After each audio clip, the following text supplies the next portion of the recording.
And joining us now to discuss is retired four-star Army General Barry McCaffrey, also an NBC News military analyst. General, thanks for being with us tonight. Good to be with you, Joyce. I want to start with the downing of this U.S. Apache, the new round of U.S. strikes retaliation. How big of a deal is this? Well, I think it's this 2-month ceasefire is on the verge of collapsing. The Iranians struck 3 U.S. bases. One airfield was in Jordan, a long shot. It's just underscoring the new nature of these drone technologies where they can target U.S. bases at a huge distance and accurately hit them. The U.S. is responding as we speak. They're going to hit probably 20 some odd targets tonight. We're not quite sure whether they'll be directly related just to radar and launch sites for Iranian missiles, or whether they'll go after bridges and power plants, that sort of thing. But I think we're on the verge of seeing a collapse, and it definitely will come apart if there is a significant loss of U.S. military life. Both sides need to stop this war, but the IRGC, this Revolutionary Guard, it's essentially in control of the Iranian government. These people are pretty tough, and they can have the population absorb huge economic pain, which we can't. Mr. Trump can't get away with this. When you look at where we are in the war at this moment, what concerns you most?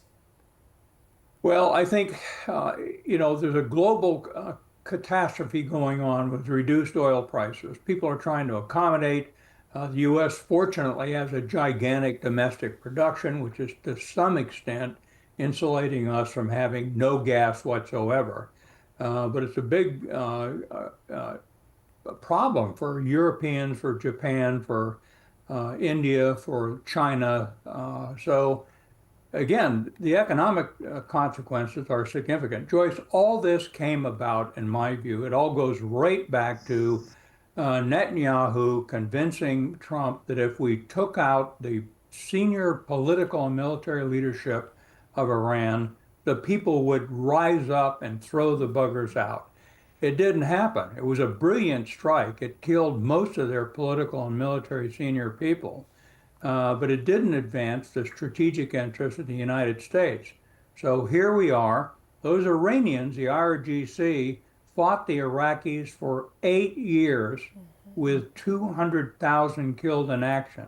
These are vile but tough people that oppress their own citizens and are willing to stand up to U.S. momentary economic pressure. Who knows who will blink? I think Mr. Trump at some point is going to throw in the towel.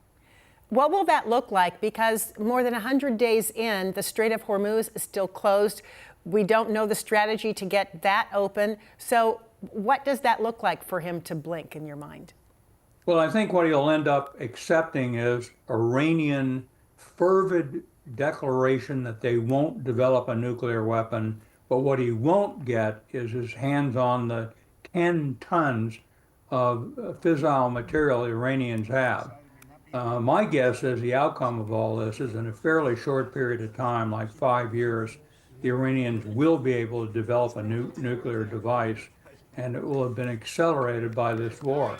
I think the terrible consequence of the war is the Iranians now feel that they can exercise a chokehold over an international waterway, the Straits of Hormuz, at their own discretion.